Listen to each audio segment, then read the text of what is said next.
हर व्यक्ति अपने जीवन में अपनी किस्मत को बदलना चाहता है और वह अपनी किस्मत बदलने के लिए बहुत कड़ी मेहनत तथा परिश्रम करता है, परंतु फिर भी उसकी किस्मत नहीं बदलती है। क्या सच में मनुष्य अपनी किस्मत को बदल सकता है? यदि बदल सकता है तो उन्हें किन बातों को ध्यान रखना चाहिए और परिश्रम करना चाहिए? दोस्तों, भगवान विष्णु ने स्वयं माता लक्ष्मी को बताया कि इंसान अपनी किस्मत को कैसे बदल सकता है। यदि कोई काम करने पर उसको उचित फल प्राप्त नहीं होता है और मेहनत करने के बावजूद भी मेहनत का फल नहीं मिलता है और कोई भी काम शुरू करते ही वह काम बिगड़ जाता है। तो दोस्तों, यह कहानी आपके लिए है। इस कहानी को बड़े ध्यान और मन लगाकर पूरा सुनना एक बार की बात है। भगवान विष्णु और माता लक्ष्मी संत का भेष बनाकर मृत्यु लोक का भ्रमण कर रहे थे। तभी उन्होंने देखा कि रास्ते में एक व्यक्ति अपनी पत्नी के साथ बैठा हुआ रो रहा है। फिर वह उसके पास पहुंचे और बोले कि तुम कौन हो? इस सुनसान घने जंगल में बैठे हुए तुम क्यों रो रहे हो? भगवान विष्णु की बात सुनकर उस व्यक्ति की सिसकियां कुछ कम हो गईं और वह अपने आंसुओं को पूछता हुआ कहने लगा कि हे महाराज, मैं पास के गांव में रहने वाला एक बदनसीब व्यापारी हूँ। मैं जो भी काम करता हूँ वह काम बिगड़ जाता है और इसी चक्कर में आकर मैंने अपनी पत्नी के सारे गहने और जेवर बेच दिए हैं। मैंने अपने परिवार को भी खो दिया है और अब मेरा घर भी गिरवी पड़ा है। मुझे लगता है कि मैं अब किसी काम का नहीं रहा। मेरी किस्मत ही खराब है। इस प्रकार जब उस व्यक्ति की बात को भगवान विष्णु तथा माता लक्ष्मी ने सुना तो कहने लगे कि तुमसे किसने कहा कि तुम्हारी किस्मत खराब है? जरा मैं भी तो जान लूं कि तुम्हारी किस्मत में क्या खराबी है।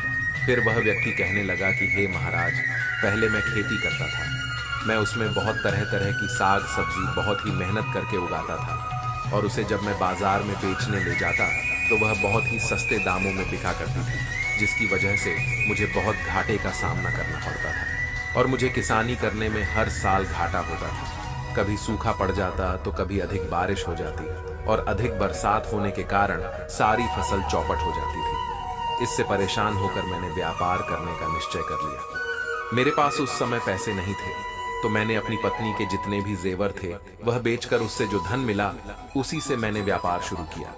जब व्यापार नहीं चला तो शुरू में परिवार वालों ने मेरा साथ दिया, लेकिन जैसे तैसे मुझे नुकसान होने लगा। मेरे परिवार वाले मुझसे दूर हो गए।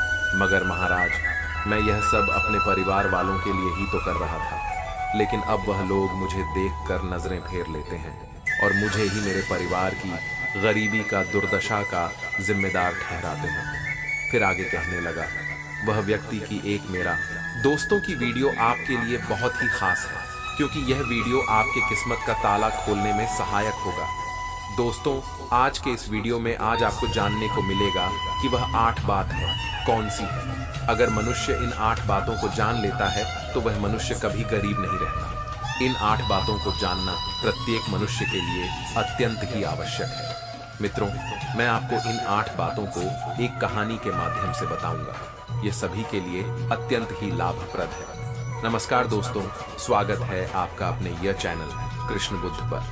दोस्तों, अगर आप भगवान श्री कृष्ण को सच्चे दिल से मानते हो तो कमेंट में सच्ची श्रद्धा से जय श्री कृष्ण जरूर लिखें। मैं भगवान श्री कृष्ण से प्रार्थना करता हूँ कि हे प्रभु श्री कृष्ण, जो भी भक्त इस वीडियो को पूरा देखेगा और कमेंट में सच्ची श्रद्धा जय श्री कृष्ण लिखेगा, उनके घर परिवार को सुख शांति और पति से भर देना। मित्रों, एक बार भगवान श्री कृष्ण जी के पास देवर्षि नारद जी आते हैं। तब भगवान श्री कृष्ण देवर्षि नारद जी से कहते हैं, हे नारायण भक्त नारद जी, आज आप हमारे यहाँ किस प्रयोजन से पधारे हैं? तब देवर्षि नारद जी कहते हैं कि हे प्रभु, मैं आपके पास अपने एक प्रश्न के निवारण के लिए आया हूँ। तब श्री कृष्ण कहते हैं कि कहो नारद जी, आपका कौन सा इतना अति आवश्यक प्रश्न आन पड़ा है जिसकी वजह से आप आज हमारे पास पधारे हैं? तब नारद जी कहते हैं कि हे भगवान, मुझे मनुष्यों के कल्याण के लिए आपसे 8 बातें जाननी हैं, जो प्रत्येक मनुष्य के लिए अति आवश्यक हो, जिससे कलयुग के प्रत्येक मनुष्य का कल्याण हो सके। तब श्री कृष्ण कहते हैं कि हे देवर्षि नारद जी, आज आपने सच में संसार के कल्याण हेतु अति आवश्यक प्रश्न किया है। आपके द्वारा पूछे गए प्रश्न की वजह से संपूर्ण धरती लोक के मनुष्य का जीवन सफल हो जाएगा। परंतु हे नारद जी, मैं आपको इस प्रश्न का उत्तर एक कथा के माध्यम से दूंगा। तब देवर्षि नारद जी कहते हैं कि हे भगवान, आप उस कथा को कहिए, मैं आपके द्वारा सुनाई गई कथा को पूरा अंत तक सुनूंगा और संपूर्ण लोक जगत में विख्यात भी करूंगा। तब श्री कृष्ण कहते हैं कि हे देवर्षि नारद जी, आज तुम्हें एक अमीर बहन और गरीब भाई की कथा सुनाता हूँ। आज की कथा सुनकर तुम्हें पता चल जाएगा कि एक भाई और बहन का रिश्ता कैसा होता है और हर एक बहन और भाई को अपना रिश्ता कैसे निभाना चाहिए। साथ ही साथ तुम्हें आज की इस कथा में जानने को मिलेगा कि आखिर मनुष्य गरीब क्यों हो जाता है। वह कौन से कारण हैं जिनकी वजह से मनुष्य गरीब हो जाता है। आखिर मनुष्य द्वारा किए गए ऐसे कौन से काम होते हैं जिनको करने से मनुष्य निधन हो जाता है और गरीबी के दलदल में फंसता चला जाता है। अब श्री कृष्ण कथा को सुनाना आरंभ करते हैं और कहते हैं कि हे देवर्षि नारद जी, बहुत पुराने समय की बात है। किसी नगर में एक बहुत ही धनवान माध्यम वर्ग का एक किसान रहता था। उस किसान के घर में 2 जुड़वा संतानें पैदा हुई थी। उन दोनों जुड़वा संतानों में से एक पुत्र था और दूसरी जो संतान थी वह पुत्री थी। उस किसान ने अपने पुत्र का नाम राहुल रखा और अपनी पुत्री का नाम चित्रा रखा।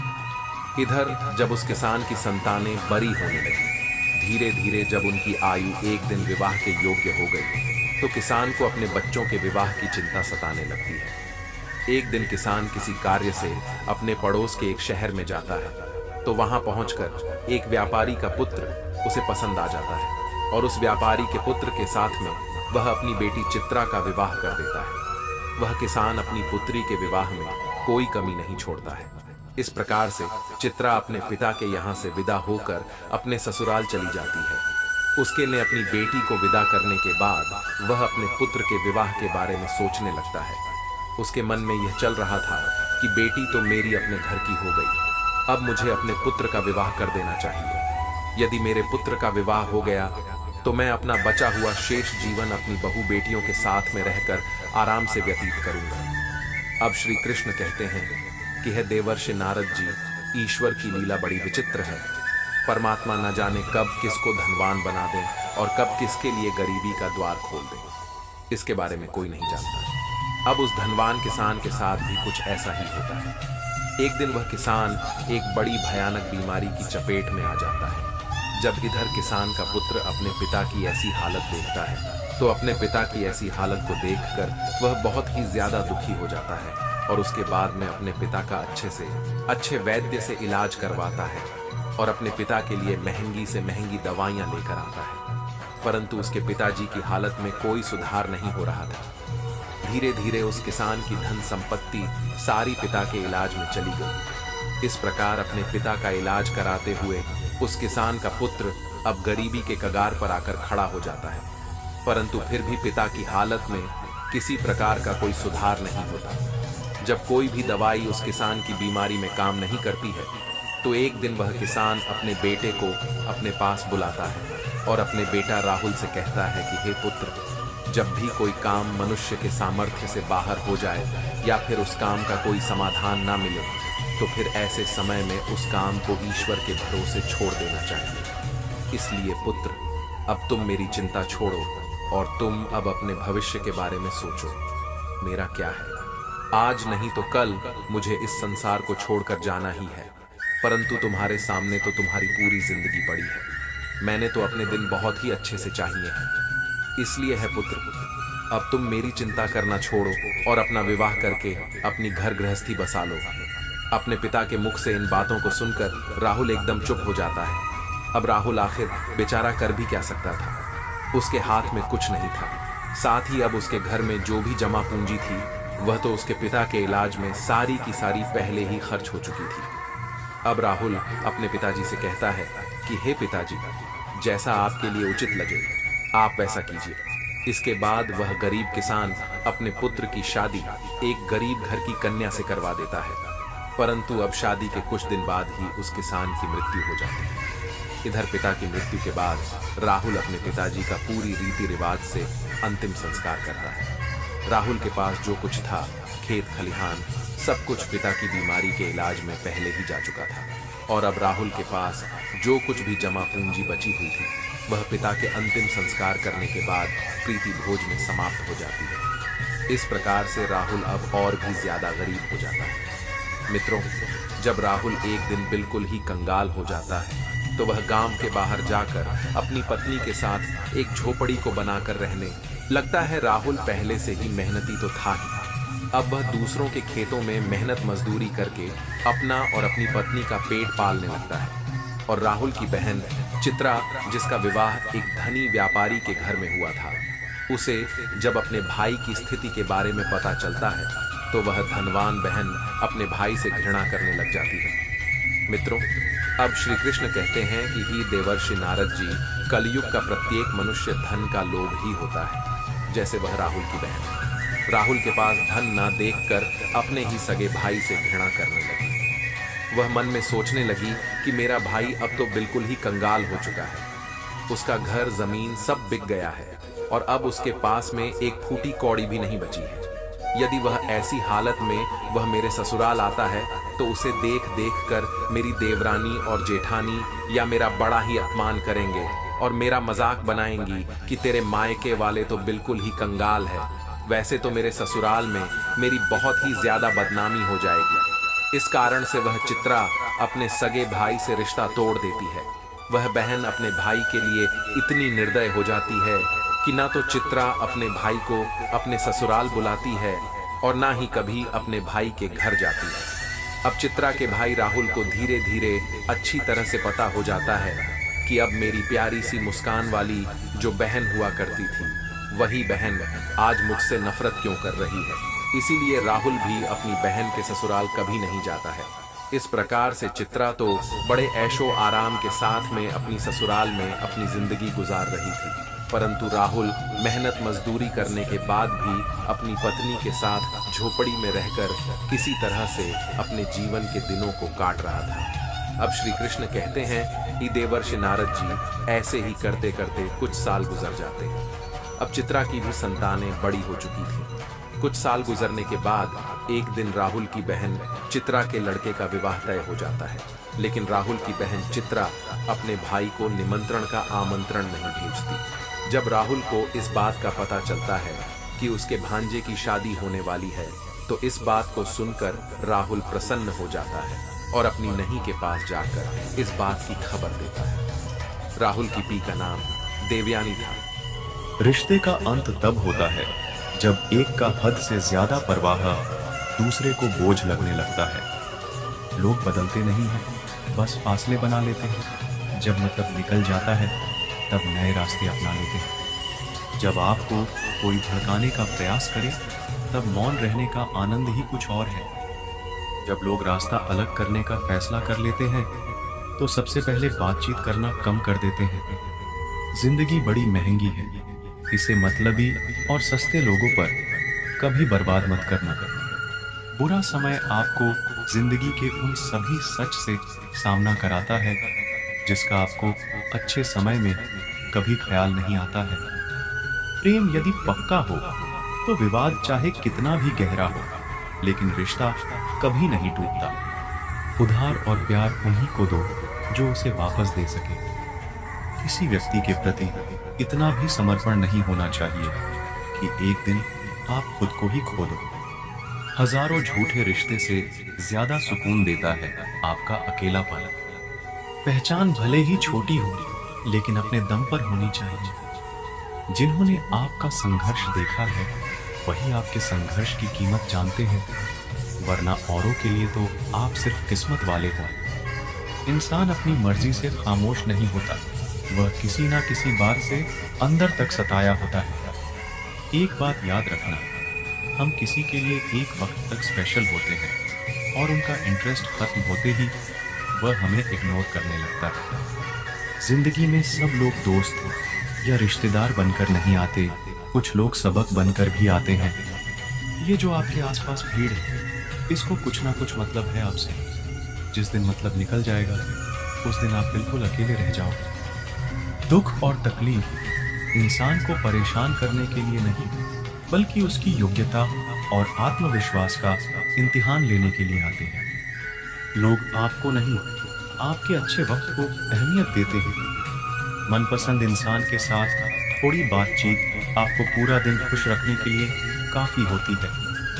जब अपनों में गद्दार और चाल चलने वाले पैदा हो जाए तो मैदान में खड़ा शेर भी कुत्तों से बाजी हार जाता है।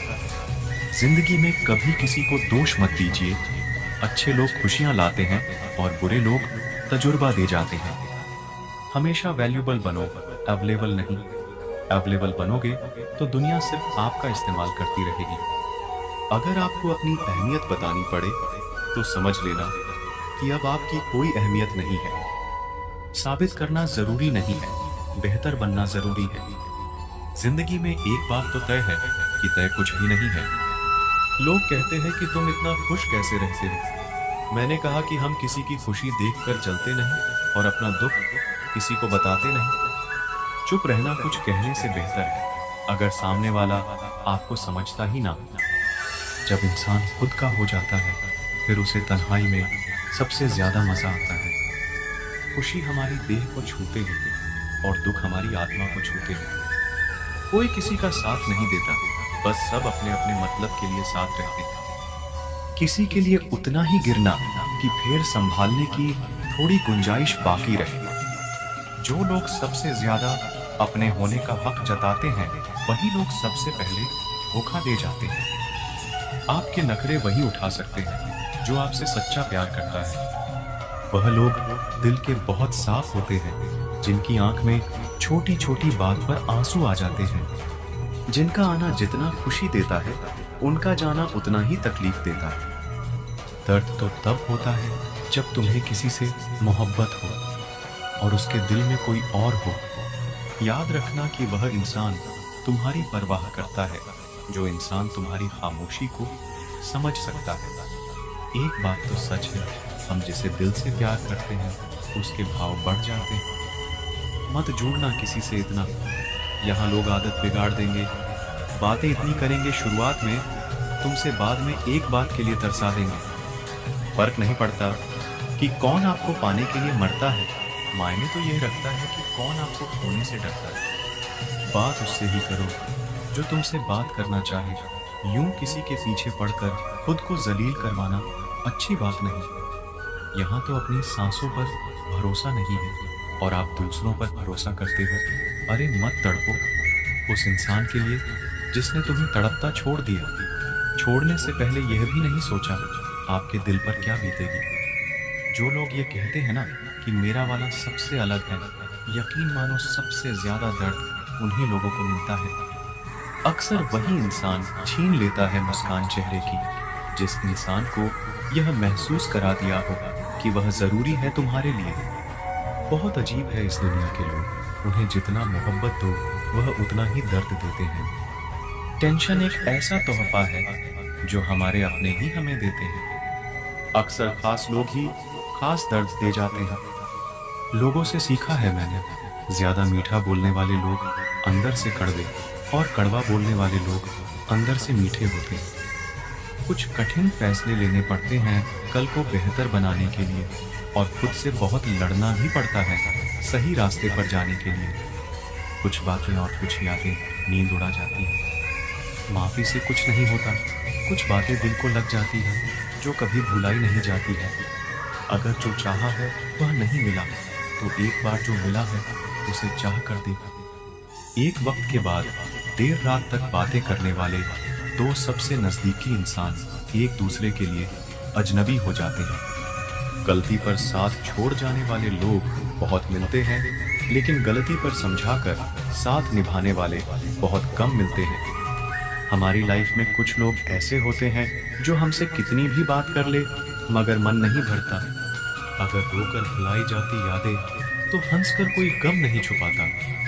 कुछ सवालों के जवाब वक्त देता है और जो जवाब वक्त देता है वह लाजवाब होते हैं। हर बात दिल से लगाओगे तो रोते रह जाओगे। जो जैसा है उसके साथ वैसा बनना सीखो। तुम्हारा प्यार तुम्हें दुखी देखकर भी रात को चैन की नींद सोता है तो यकीन मानो भूल जाओ उसे जो तुमसे छोटा प्यार करता है। जिसे हमारी नाराजगी से कोई फर्क ना पड़े तो उसकी जिंदगी में होना और ना होना एक बराबर है, और जहां होने से कोई फर्क ना पड़े वहां आपका ना होना ही बेहतर है।